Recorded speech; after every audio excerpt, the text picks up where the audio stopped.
respected guests, professors, and dear participants. It is my privilege to welcome you all to day 2 of the 5-day National Symposium on Insights and Knowledge Sharing from Experts in English Language and Literature organized by the Department of English, Veer Narmad South Gujarat University. Before let us take a moment to understand the essence of a symposium.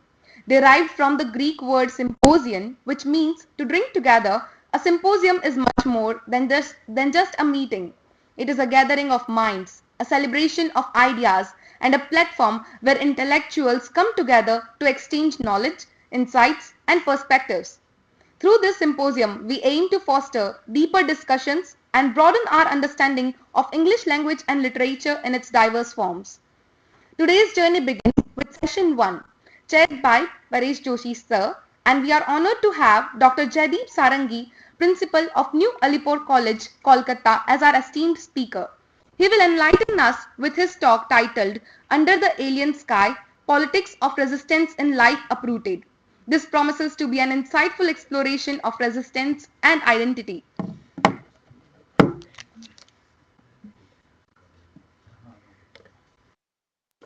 It is indeed a privilege and an honor to have with us Dr. Jaydeep Sarangi. Yes. I now invite Dr. Jaydeep Sarangi to kindly come on stage and grade the dais with Professor Mahesh De and Professor Paresh Joshi. Give a big round of applause.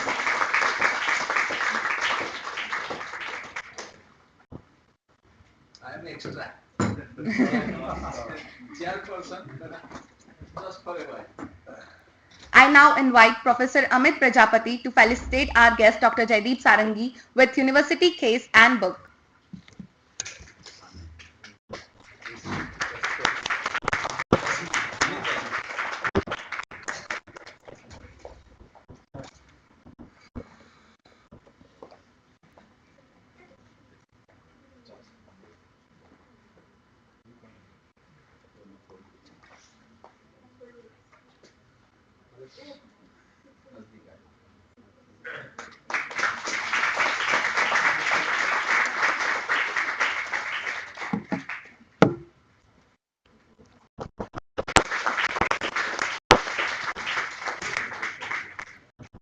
Thank you, sir.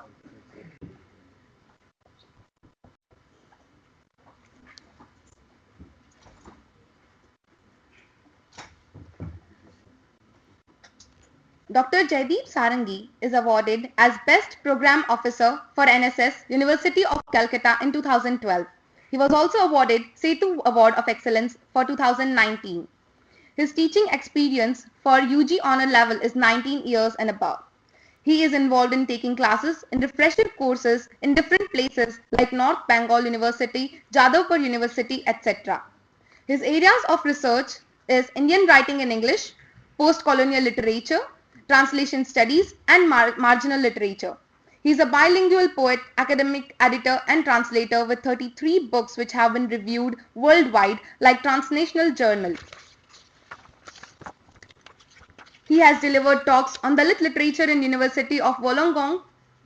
He has translated Bengali Dalit poems, stories into English as well as edited a number of anthologies of translations of Bengali Dalit writings. Dr. Sarangi has 3 critical books on Dalit studies which are part of curriculum of different Indian and foreign universities. We are so honored to have you sir here. Now the dais is yours. I invite you to have your speech, to have your expertise.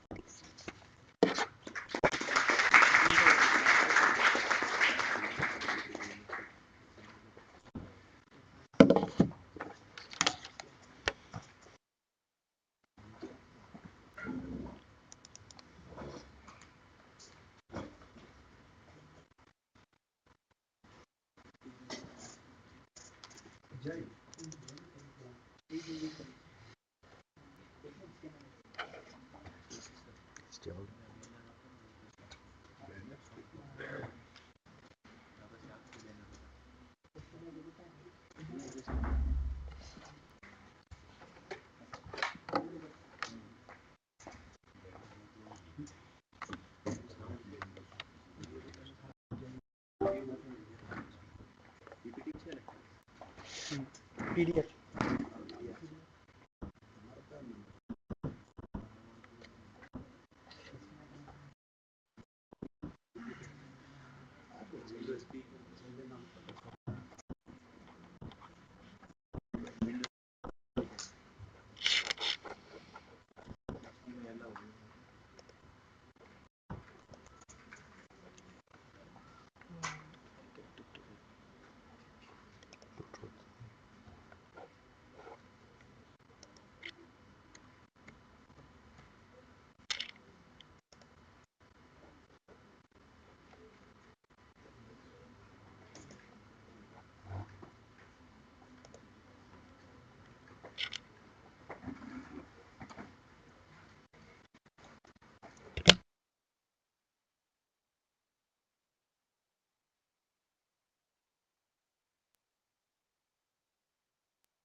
Beloved students and scholars. Now the morning is of course allude to something special. I don't know whether makes you feel comfortable or gives you kind of discomfort in the morning. Because when we talk about suppose Indians and we what are the books you prescribe me to read? Suppose you are Indians, I am not an Indian. What are the three books you prescribe me to read to know about India? Will you please volunteer? Now, by three books, I mean three ways to look at what India is. I know the term India is muddle and mystery, as E.M. Foster says, but of course, it's a vast mosaic to know and fathom the unfathomable depth of the term India or Indianness.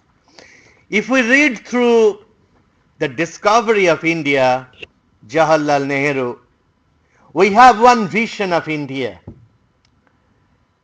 India that has emerged out of the British rule through its own pride.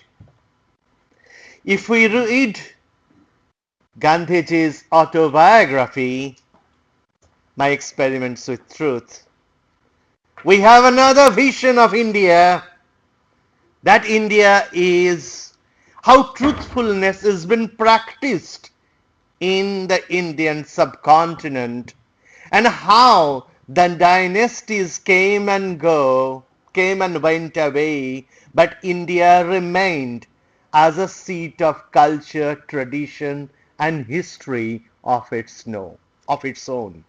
But if we conceive India out of Nehruvian idea or Gandhian idea, what a beautiful way to introduce Gandhi when you are the bearers of Mahatma Gandhi.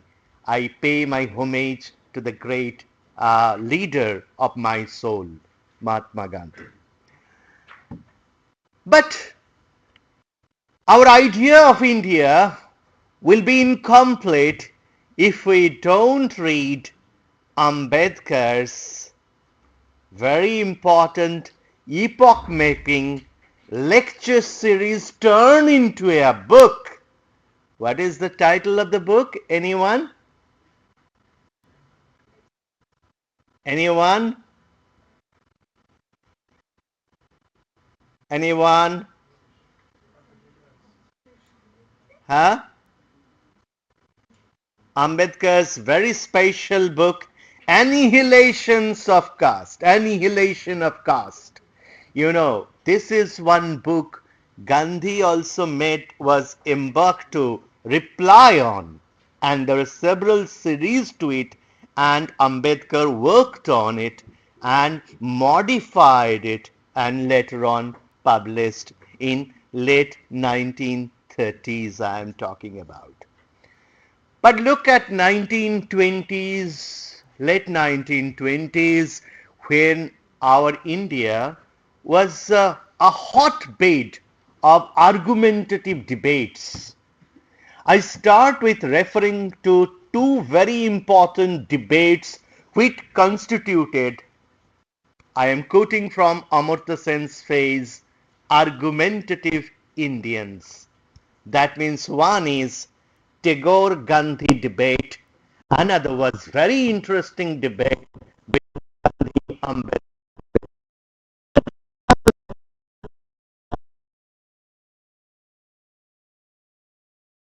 of 1920s to leading up to early 1930s. That means almost 90 years back, because that made a platform to embark on the theme of argumentative Indian, emergence of argumentative Indians later on. 1920s and 1930s were the times of the great zenith of Indian non-violence, and this part of the country took a very much leadership in that. But at the same time, how can we deny the sun rising? You know, we can all talk about the lovely moon affairs. We can talk about the mysteries of the night. But if it is dark, no one can deny the sun rising somewhere. Of course, you know, if it is dark, but somewhere it is in the morning in some sphere of the globe. My intention is that the 100 years back or 90 years ago, when India was going through a culture of debates, a culture of contestations, there emerged a platform to look at life from different angles. Suppose I make it very clear, because most of you are PG students, can look at this part of your vision. Some will concentrate, many, I think 99% of you will concentrate what is shown on the white screen. But maybe one or two persons in front of me sitting will be seeing at this particular small banner. My idea is that the centrality of things is always a parameter that steals our attention. But if we train our eyes to look into everything that is visible in front of you, that gives you the fullest sense of the knowledge. There is high probability that knowledge is always a sponsored knowledge. How? Go back to your school days, college days. If I ask you a very blunt question, how many of you can give me the history of the Northeast? The Arunachal Pradesh, Mizoram, Nagaland, Assam. How many of you can give me? But you will be very much confident in giving me the history of Kolkata, history of Maharashtra, history of Gujarat, history of Delhi, because the history within history, and who is giving in front of you what kind of history, that is also politics. Suppose in this today's morning, I talk about elaborately all political leaders of India, but I don't talk about Netaji Subhash Chandra Bose. That means silence is more pronounced than what I talked about Gandhi, Nehru, or Ambedkar or not. My point of attention is that the Delhi and Kolkata, even though I come from that colonial town Kolkata, is that the historians are mainly, the reputed historians are been supplied from the majority from the Kolkata background or from the Delhi background. Like if you are in 1960s and 70s, if you think of Indian cricket, it was largely dominated by the Mumbai, by the pocket of Maharashtra, Mumbai. If you are not a good friend of Ajit Wadekar, if you are not a good friend of Sunil Gavaskar's early period, it's very difficult to get into the team. I'm not going into the politics of sports. My point of attention, similarly Indian English writings, because there was a very proud, mesmerizing, young, handsome professor from the University of Mumbai who canonized Indian Commonwealth writing syllabus courses, was Nissim Ezekiel. And we all know, like cricket, Mumbai was the hot seat of Indian writing in English because he was very fluent, extraordinarily witted, as well as a flamboyant, handsome man who actually championed Indian writing in English and early part of Indian writing in English in 1950s, as well as with his charisma, with his charm, he mesmerized through framing the canon of Indian writing in English in 1950s. My point is that the what is to be read, what not to be read, who decides, and why are these decisions take place? All are very much political. So what you should read and what you should not read in the schools, what we learn in schools, which stay. Understand, what you learn in college temporarily stay. But those who take up later on academics, it stays. But no, if you are not into academics and later on, maybe you will forget things. But in school curriculums, very interestingly, if we think of the history, my point of intention is toward the Northeast is that even now we are very, we think, we don't think that ignorance can ever be a virtue. It is without knowing the Northeast, the India is being transmitted to all of us. My reference to the Northeast is in the context of that why we are creating a kind of binary, what is a mainstream, what is on the periphery. But we all know the great concept, center cannot hold, things fall apart. But how can things fall apart? Through the knowledge and scholarship that you people develop. Because your eyes will be trained and your eyes will be smart and alert enough up to the world where you can look into anything and everything.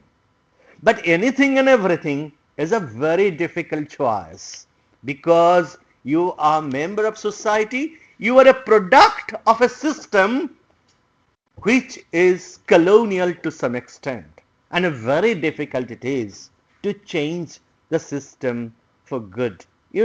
When you are still you are in PG, doing masters and MPhil, PhDs, but how many of you think that you still uh, have a totality of your point of view in consideration to your family matters, and how many times you have been consulted for that?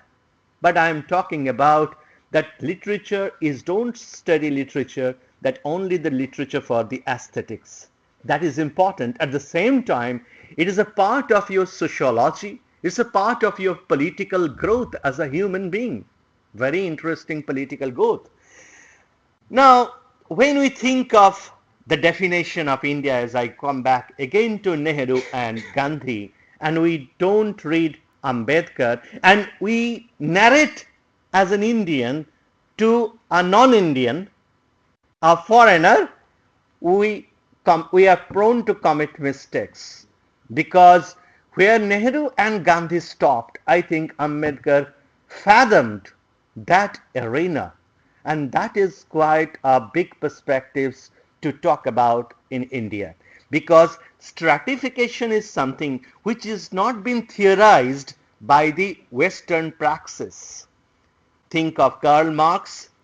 That means I'm talking about the Marxist gharana of criticism.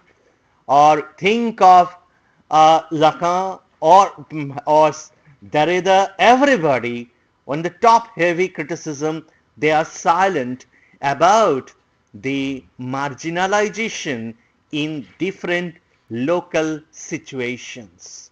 May it be the Maoris in New Zealand, or the Aborigines in Australia, or the Dalits or Adivashis in India. My humble submission at this point of time is that suppose we are working on Indian parameters, suppose on Dalit feminism. I say even I have doubts about Dalit feminism, because feminism could not penetrate into the caste and class hierarchical situations in India, what it would have been Dalit womanism. I will propose in after some time to that, because my interviews, if you go in Bama and all Dalit feminist writers, I think Karukku you're familiar with, or Kalyani Thakur Charal, all leading Dalit practicing feminist writers, they prefer the term womanist than a feminist, because feminist is still superficial, an elite class term which did not penetrate into the grassroots level, to the mosaics of culture like India and different African countries. So still with all these basic angles to look at literature, perspectives and life, let us think about the Dalit studies which emerged as a brand very late. No university in India introduced Dalit studies before 1995.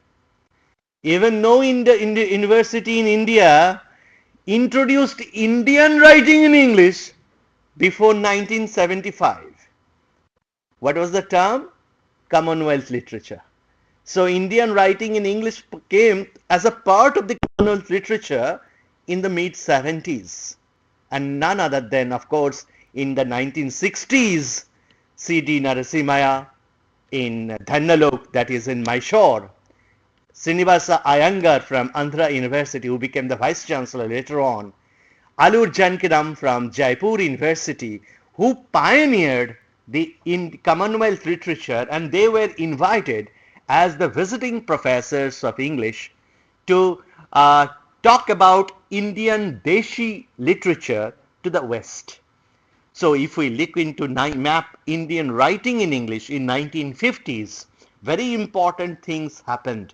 One thing, of course, we had the helm of affairs, a literary practitioner. Our Prime Minister was a literary genius. Of course, we may agree or may not agree with Nehruvian political ideology, but Nehru as a practicing writer.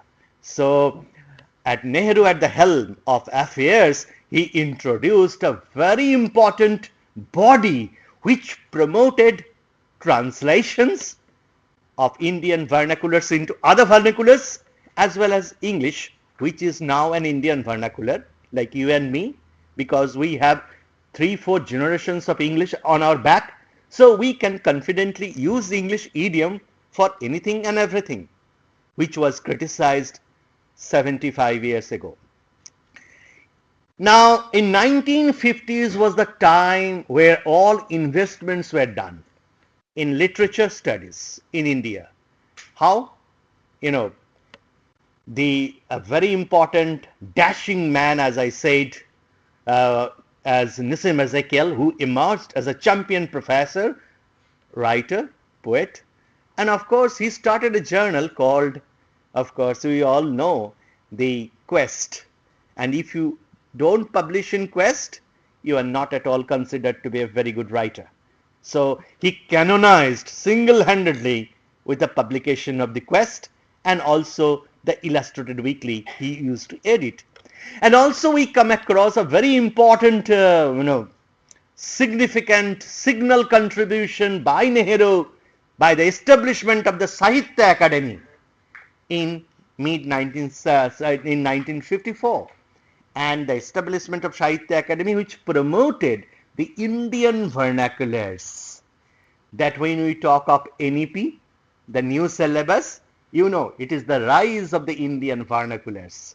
If there is any heart of India, the heart of India is in translation. I know you had a great time with Professor Buckley. We came yesterday, isn't it, Buck? So uh, the translation means the opportunity of one language to another language. So now we have an institution which institutionalizes the entire India by the promotion of vernaculars. And now we have a publisher called Pilal from Kolkata who can take up your first book and publish. Prior to that, Indian publishers thought publishing is a commercial suicide. Suicide can be a physical suicide, suicide can be a commercial suicide, isn't it? Who will publish your first book? Because the publisher will not get anything, isn't it? So, but Pilal used to publish the first book, and by 1955, 56. So by the end of 1959, we have a publisher, we have writers, we have journals, and we have the Prime Minister who promoted literature for good. My point of attention to this is that we also know by the mid 50s the demise of Ambedkar, and who was to attain the first ever Dalit conference, but he could not attain that. Now 1950s was the time. Before that, of course, we know if you go into the Indian constitution, and while the charting of Indian constitution, Ambedkar made provisions for the Dalits, or we say the underprivileged section of the world, of India. And also he made provisions for women also. You understand, a lot of codes that we talk about, the institutionalized legal codes which were propagated and proposed and propagated by Ambedkar himself. Now, when we talk about Ambedkar, as we all know, he was the fruit of the garden of Phule, Mahatma Phule, not far away, some kilometers or some hundreds kilometers away from Surat, isn't it? And very interestingly, in 1950s, many Dalit leaders were invited to Russia, and they formed an interesting bond between the emerging leaders of the Dalits in 1950s and their the Marxist or socialist gharana or tradition of knowledge. Therefore, the definition they proposed in Dalit was all encompassing. If you look into the definition of Dalit in 1950, it included women, it included laborers, because of their interaction with this socialist tradition. And a lot of them visited Russia and formed the socialistic senses of the society based on socialism. Now from here my story begins. The story that I am going to narrate, the story that you and I going to share in between, is a very interesting story that you never heard, and possibly for many of us is a very different kind of story. Because when we think of Indians in now, we are very protected. We feel very secured at many places. But think of a story where you had no sky to live within. You had no place to dwell, or you are an outsider because you have crossed the border. As you have walked the border from Bangladesh to India, you are an alien. And rehabilitation program is based on from which category you are coming from. Here is a story. That's why the title of my talk is Under the Alien Sky, Politics of Resistance, in a very important book, I say, because this book will change your life. Why change your life? You have never lived. Did you ever live in a refugee camp? Are you familiar with refugee camps? Before refugee camps, if you cross border, you have a transit camp. After in transit camp is the time when your decisions will be taken where you will be sent to Dandakaranya in the forest of Madhya Pradesh or Chhattisgarh, or you will be sent to some refugee camps. And refugee camps, here is a person who spent his time, formative years, in 3 refugee camps. And refugee camps, 500 people in one camp, 2 meals a day, and the governments actually practiced a system called dole. I think this word is unfamiliar to you, DOLE. If you search the word dole, dole means a government provision where you will get something from the government for your survival needs only. By survival means you will get one set of your shirt or something to wear in 1 year. 1 year, one shirt. Okay. And for 500 people, 1 or 2 washrooms. Understand? And only 2 meals. You cannot call them meals. You can say half meals or quarter meals. Okay. And you will have to survive within these situations. We all have heard about Hitler's concentration camps, and these refugee camps were no better than Hitler's concentration camps. Okay, but when you come across and you cross your time, you walk along, and you become a member of society through acceptance and appropriation in the mainstream. Later on, what happens if you crossed border in early 1950s and now your age is 80 or something like that, and how do you feel about it? If you come out with something to write about, and how will you write? You will write your own story, because that story is so exotic. That story is close to your heart. That story is so special. I have not lived that story. How many of them have lived the story? Now see, there's a big problem. In subaltern historians, they criticize the subaltern literature that they only write good self-narrations. Now see, you have an answer already, because their self-narrations are thrilling, exotic, and different from the common run of humanity. That's why they actually, when they want to write, they write their own lives, isn't it? The bio-narrations, the autobiographies. So the Maoris, Aborigines, Black Americans, or the Dalits, the first writing, if you can capture, that is a source of history, and the historiography of the place as well, the sociological documents of the place as well, is called the autobiography. But there lies the problem with the theoreticians, that the subaltern writers cannot write aesthetically good, sound writings. But you and I, if we come across like this, which will strike you first?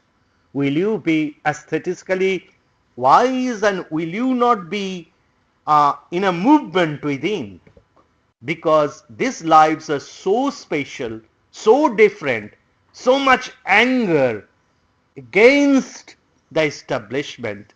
Very, very polite term, against the establishment. That's similarly when you think of any writings from the Northeast, there will be saying there is a soft corner for Nefa and there is a hard corner, quote unquote. This word is for the national narration. Okay. I'm not going into Homike Bhaba's narration of the nation now. But my polemics is here is that what comes and what is the prime duty for you when you are disturbed, when you are a product of disturbance, a product of riot, when I've seen violence, when I've seen people dying in front of you, you could survive. The first act of writing is that writing the self. So my point in this morning is that if there is an objection towards it, there's high sense of if someone wants to find out the sensibility, aesthetics, neutrality, that I will be pleasing the reader. That will be my customary duty as a writer. That is, I think, very much problematic. I have nothing in my baggage that I carry, that I have a responsibility as a writer to write only what my readers will be happy. Pleasing the readers, pleasing the leaders is not my responsibility. I write because I have the duty to write. What shall I write is my own choice, my own negotiation. I refer to a very important book I recommend all of you to read because life is not always a bed of roses. That is Long Walk to Freedom by autobiography by Nelson Mandela. Long Walk to Freedom. Unless you read Long Walk to Freedom, it's very difficult for you to long walk to freedom. How he was engaged into a community and with him the community emerged into a platform for change. Okay, Long Walk to Freedom by Nelson Mandela. Again, an autobiography which talks about ruggedness, anger, resistance, politics of resistance, and the leaders and our establishment always is unhappy with resistance, isn't it? Establishment wants peace, order, regular, and the repetition of the regular. But of course, the text like uh, this one, a life uprooted, a Bengali Dalit refugee remembers, is a disturbance. It will disturb you as your identity of an Indian. We are Indians. We are a plural. Our plural space is a rich mosaic, and it is all inclusive. Now, let me discuss about this book now with all this in the context. Sorry.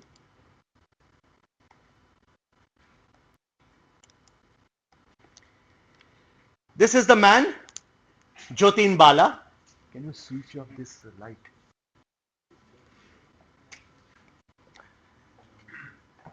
Pariali, Manirampur, Jasor in East Pakistan, now in Bangladesh, 5th May 1949.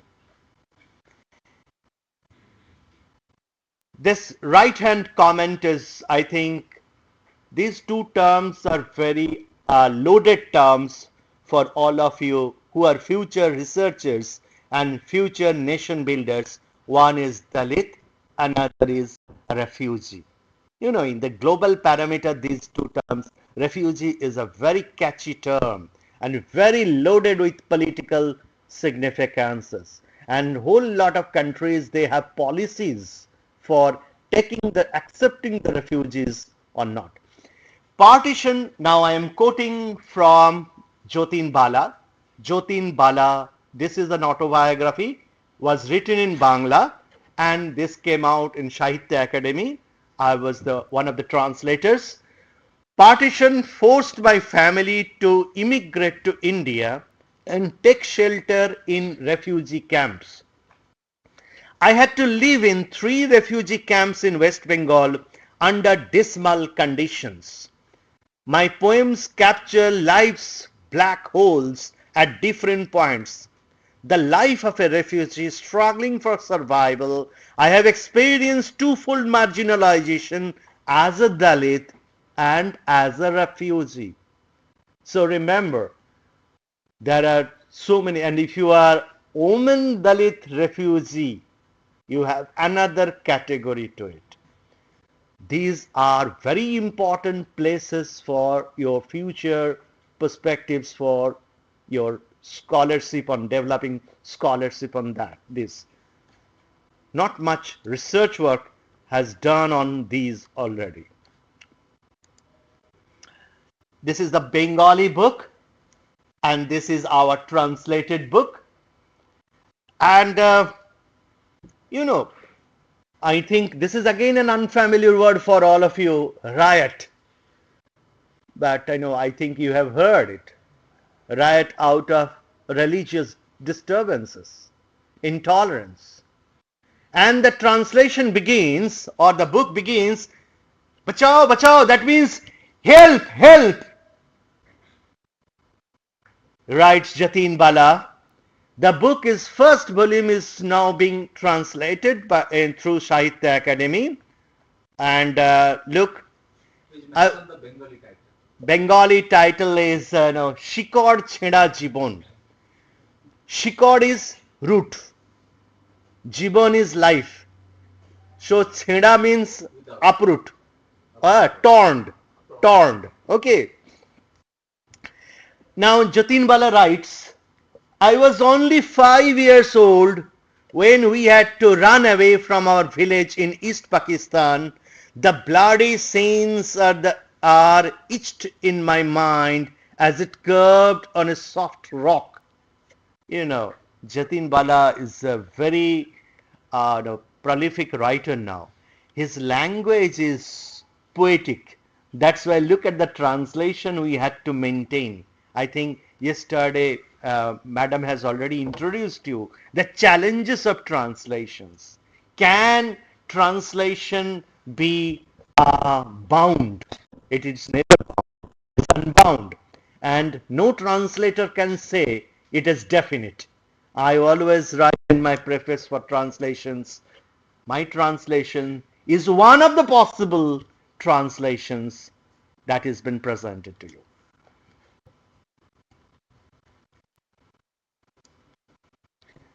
Now, this is a comment by Professor Raj Kumar in Delhi about the book, and Raj Kumar is a scholar on Dalit studies. Jatin Bala's Shikar Chheda Jivan, that is an uprooted life, is an extraordinary tale of a Dalit victim of India's partition. Now, I know as Gujarat's political map situation, you are familiar with this part of partition. The other part of partition is in the book, that is Bengal and Bangladesh. Okay. Translated as a uprooted, a Bengali Dalit refugee remembers, the autobiography is a rare historical document to narrate the personal as well as the national tragedies following partition. Written in a simple yet rich Dalit vocabulary, the readers will be compelled to think the way Dalit writers like Jatin Bala redefine certain concepts such as caste, community, religion, nation, nationalism, fraternity, and identity. Keeping in mind all these, I made a prelude to what I had said before coming to the text. Because a text like A Life Uprooted is not a text that you read and forget. It involves a lot of other things to get into the text itself. It defines the position of the caste, community, region, religion, nation and nationalism. I have hinted at, quote unquote, fraternity and identity. All such books are identity politics. How you carve out your identity out of whole lot of praxis that make the book possible. Bala was born in 1949 in Jessore, now in Bangladesh. There was communal tension everywhere. He lost his mother when he was a little over a year old, and his father died when he was barely 4. So by the time 4 years old, no father, no mother. He was brought up by his eldest brother, who was older than him by 25 years. What is the meaning of that? That means there was a lot of communication gap as well. Bala narrates how his father had to leave and shift to another village as he was suspected as to be an Indian spy because of his eldest brother's connection with the extremist Rajat Biswas, a close associate of the freedom fighter Bagha Jatin. Bala's father died soon after. This is another domain that when you will be reading with the politics, internal politics of all these things, binary documentations, political documents of the Northeast, that is which one is closest to you, which one is to embrace, which one you want to escape with. I think when you will be reading all these in the east of these politics of resistance within cultures, you will be aware of new things which will dawn in you.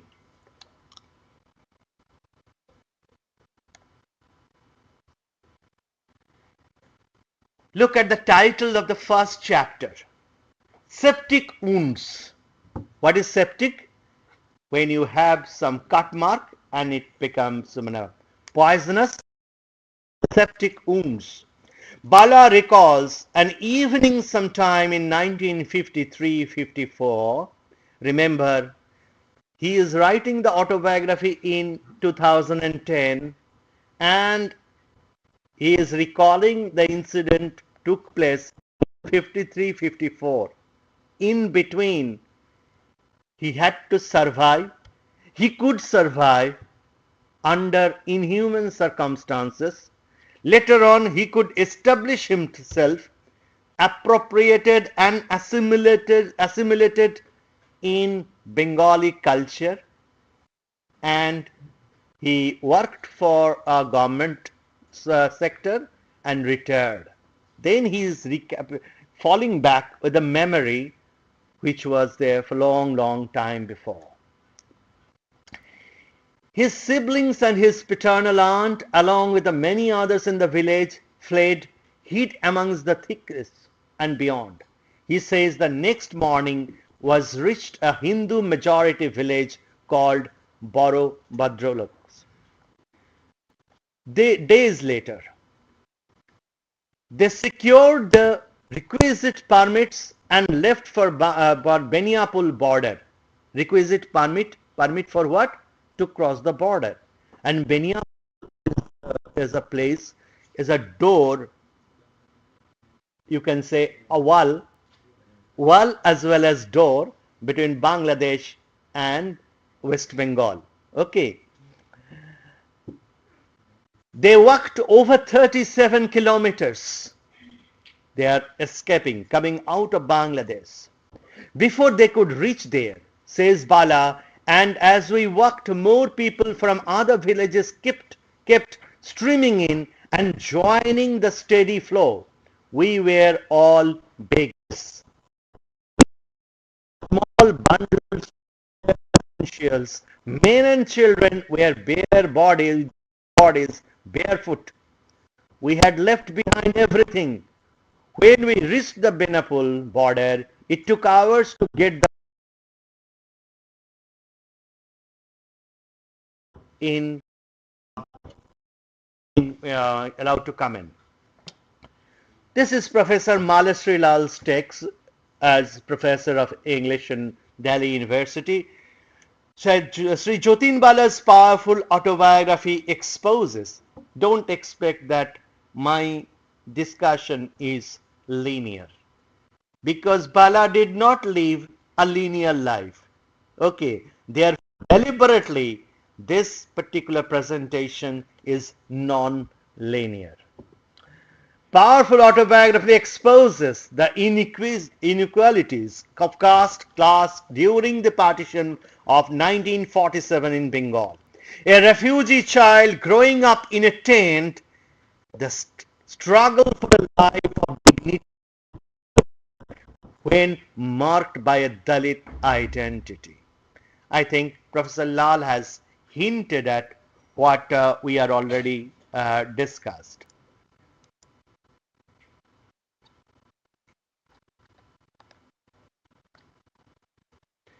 5-year-old Bala had possibly witnessed more than the brain could process.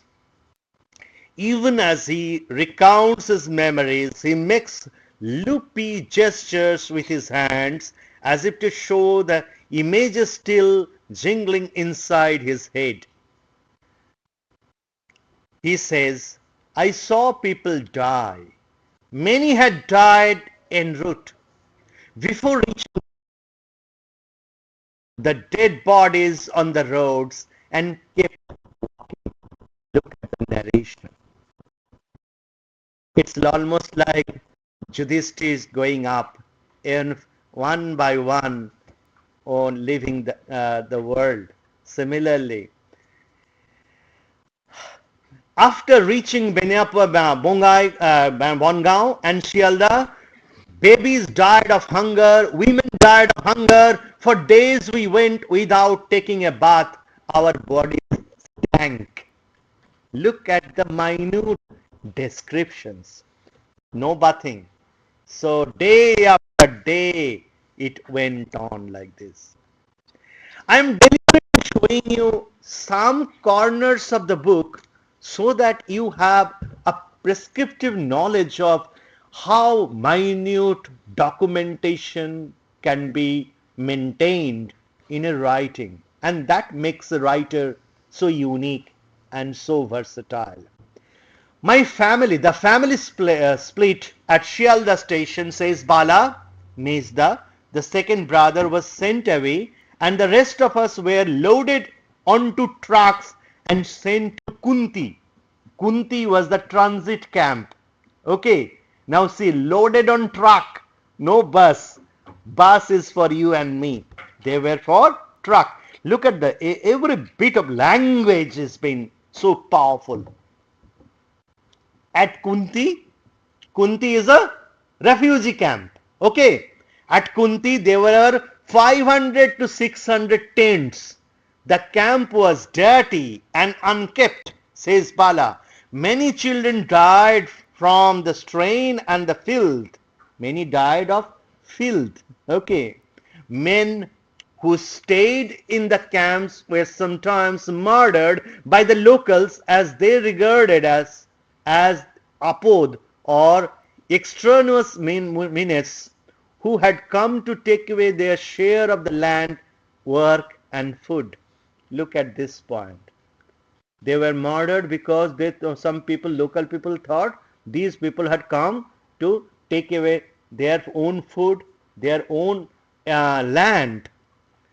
The cash dole, as I already had mentioned the word dole, which is a political word, that means the government will give you something to live for.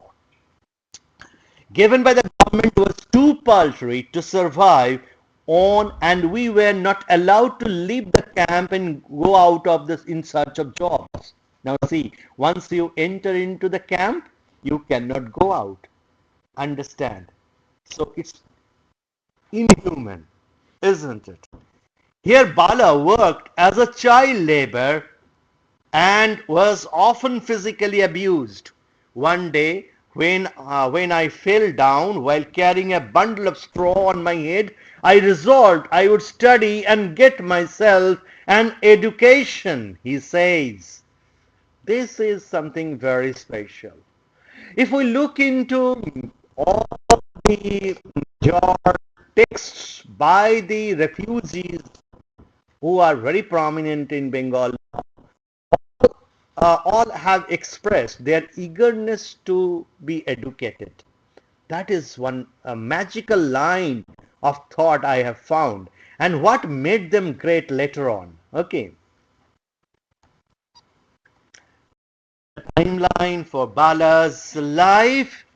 This is 1947, 54, 62, 66, 70, and during that time, if you are willing to learn, there are schools which will are there for your learning. Okay.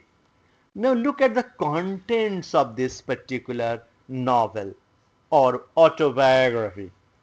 The contents, and look at the titles of the contents, and I think these titles are very much baffling, isn't it? The septicus,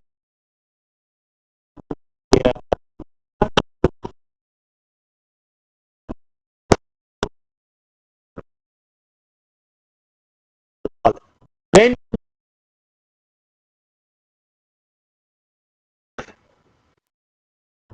the weeping of the fallen lips, blue bottle, dawning light, glowing embers, and we understand. Now when we read again the text, the annihilation of caste, I am back, love affair with the book. I always recommend that every university should introduce, because without reading Annihilation of Caste, India will not be known at all. Ambedkar is a blistering indictment on caste system. Article 14 declares the equality before law and equal protection of laws shall be available to all. How to get Ambedkar's three words, three powerful words: education, agitate, educate, agitate, organize. Now see, what Bala was aspiring for? To be educated. And during the course of the novel or autobiography, we will see how after education, after a little bit of education, he started agitating in a mass, and he was organizing later on in the part. So all Ambedkar's three words are very much contextual in this journey of Bala's life. The caste system within the Hindu community and its political and social implications,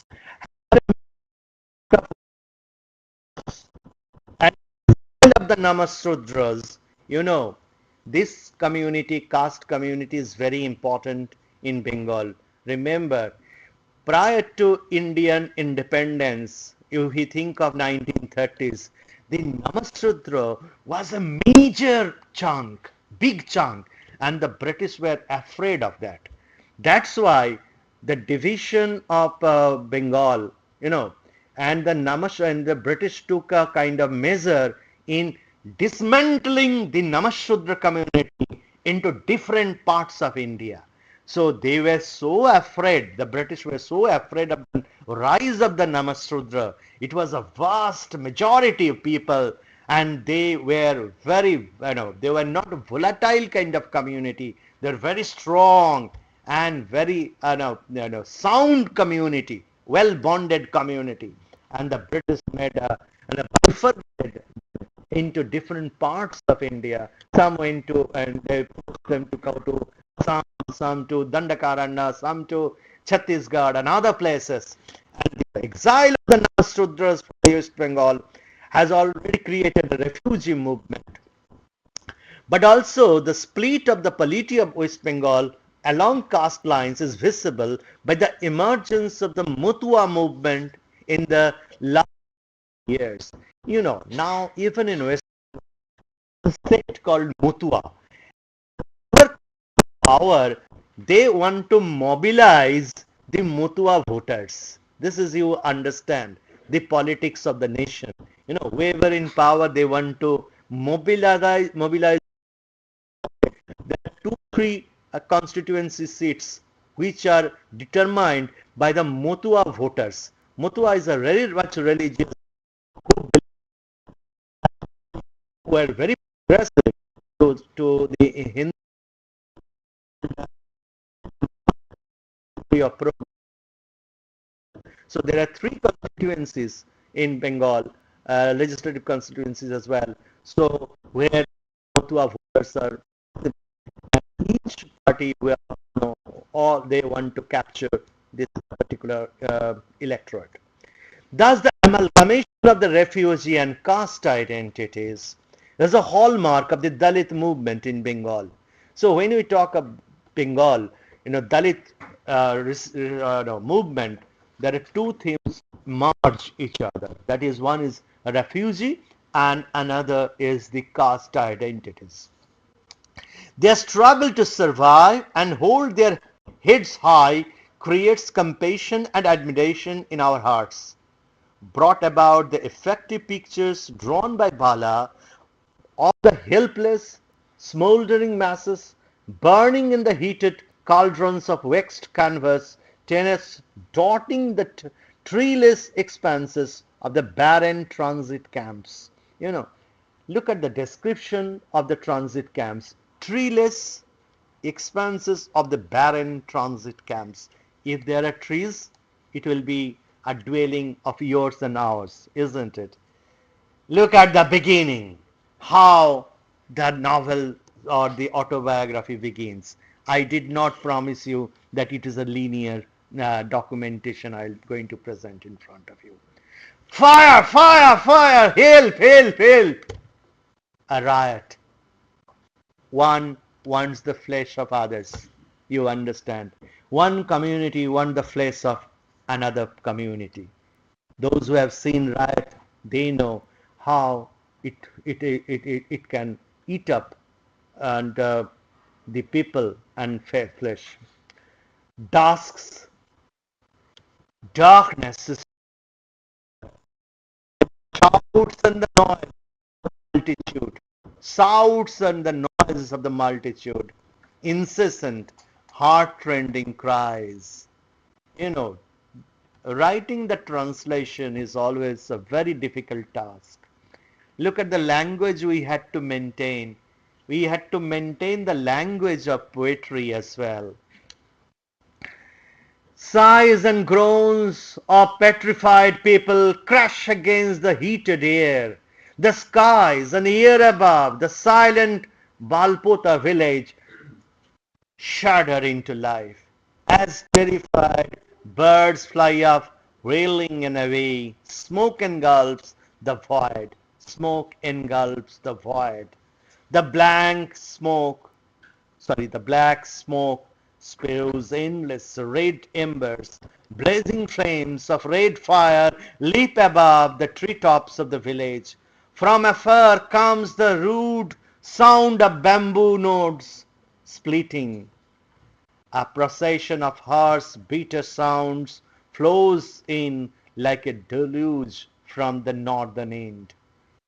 As the description is so literally rich, we had to be very much, no, you had to follow the language in order to keep in mind the original, the document.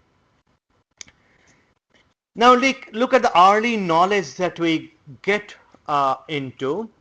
The author's childhood nickname is mentioned, is awakened by his grandmother on the dawn of Ashin, was one of the months in Sanskrit, to offer shad. a feast usually offered to expecting mothers to the lush paddy fields to indicate how the peasants nurtured their crops as their offsprings. My point of describing it is actually, look, a feast usually no, offered to expecting mothers.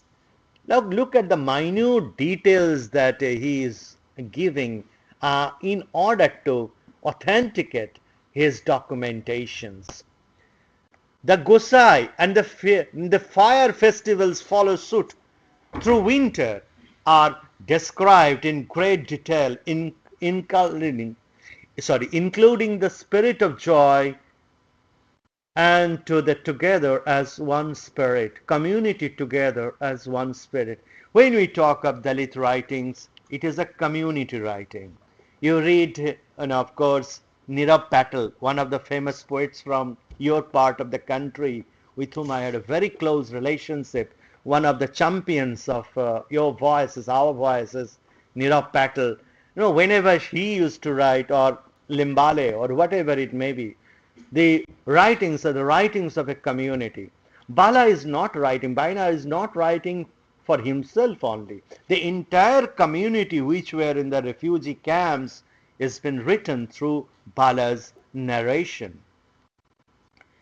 Another very important facet about Dalit refugee writing, that the thing happened, suppose 50 years back, and you are writing it out after 50 years. So whole lot of story as a memory.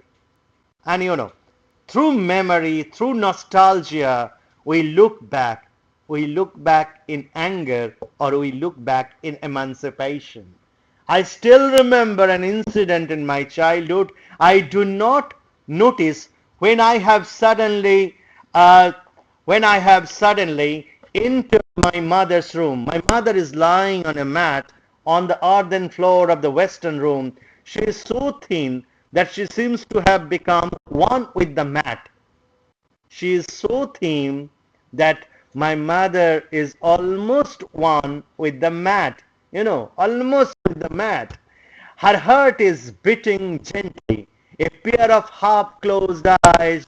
She sees me suddenly entering the room and is surprised and looks at me, breathing hoarsely. Her loving, helpless glance tears away my heart. She is observing everything about me with complete concentration. Her own son, as if she has never seen me before. Mother is not uttering a single word. She drinks in my sight with the great longing. She drinks in my sight with great longing. From her lively eyes gush forth tears that run continuously down her cheeks.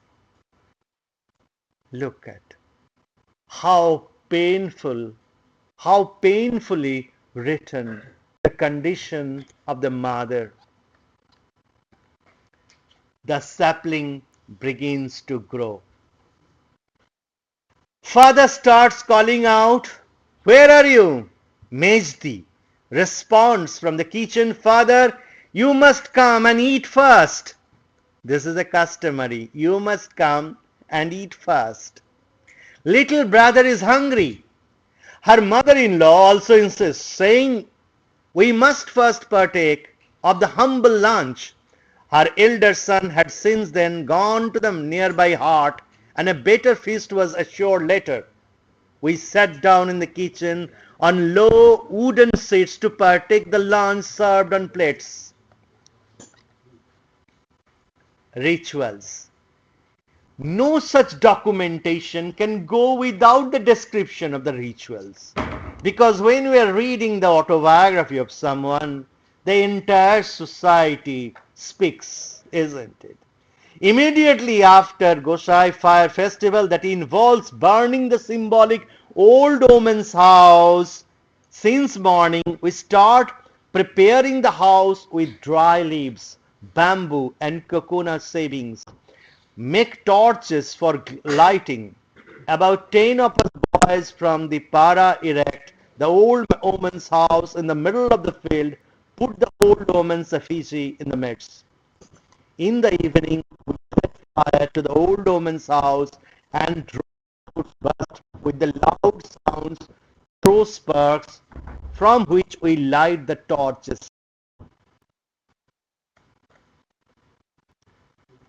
De- I'll You can conclude in 10 minutes and give some it time to definitely, definitely. Then another description of heart-rendering description, blood-chilling description of the Bala camp. I still remember the first day of studies in class 5. Meanwhile, he was admitted in a school. Those who were willing can go to the school. And remember, if you join this for refugees, people, mainstream students will not mix up with the students. Okay. Very interesting thing happens. The students of Balaga refugee camp would walk following the railway tracks for 3 miles. They had to go through the railway track, no protection, you know. And the students of class 5 were mostly unknown to me, the few accompanying me from Balagad camp. So I sat self-consciously in a corner of the classroom like an outsider. Look, even in the field when the education was going on, it was like that. Another very interesting episode that took place, and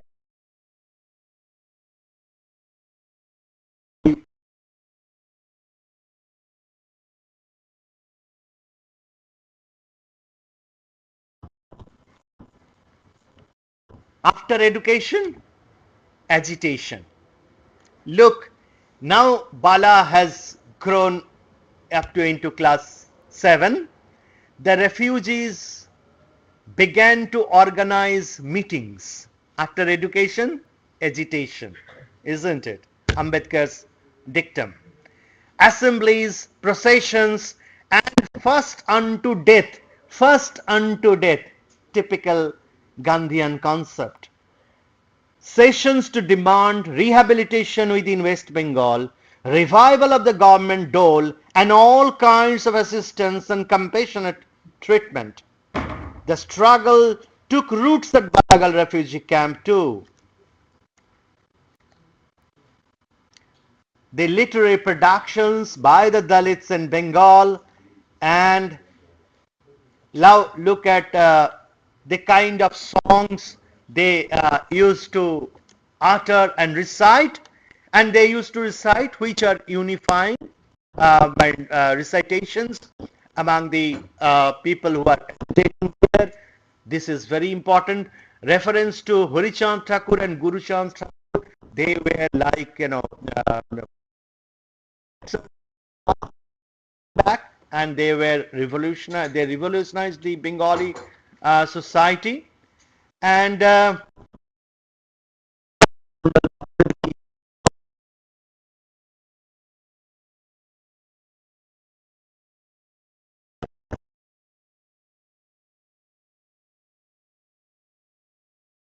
because of Jogen Mondal. And Jogen Mondal was a very interesting character, very interesting political character, I will say, yeah, because of his liaison with the then Pakistan government, as well as, uh, and he was very much, disgusted with the kind of politics that he went through. Bangla language, mother tongue, and the life forces of Bengalis, 4 armed policemen surrounded Jogen Mandal, take him towards the police garden, because the life of Jogen Mandal is also very much mysterious. Very difficult to collect data when you write. I don't know whether you are aware or not. If any political murders, political police cannot give you data unless it is 20, 25 years old. And even those who belong to very state level politics, very to get the data violent tornado of shouts, cries, shrill noises,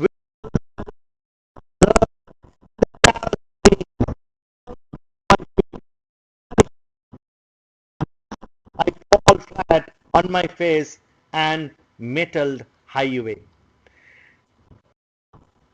And look at, I jump to the ending of the book as fire, fire, help, help. Blood floods my forehead.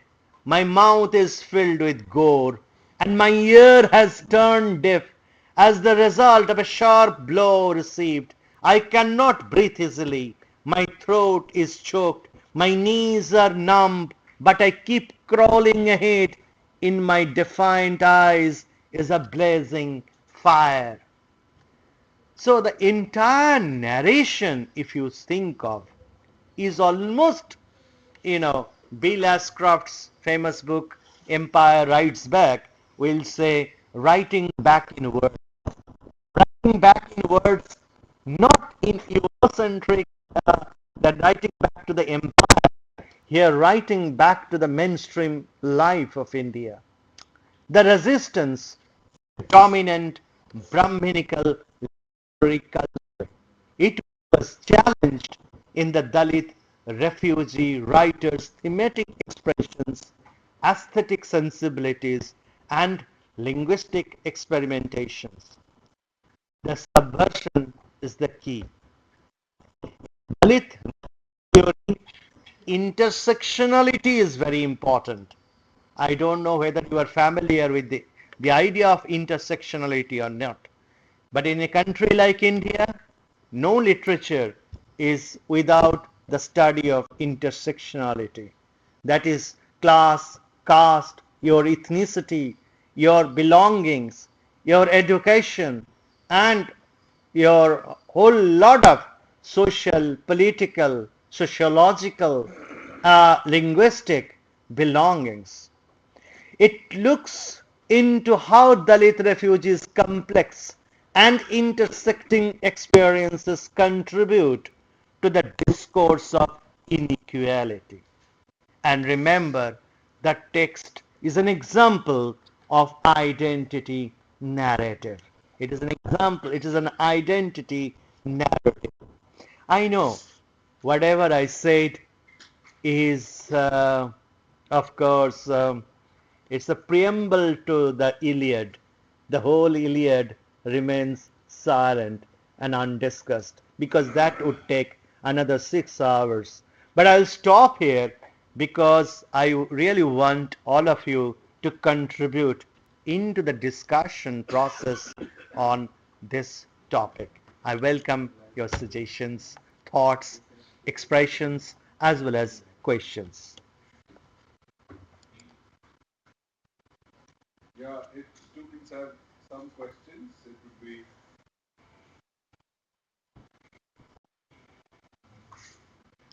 worthwhile to have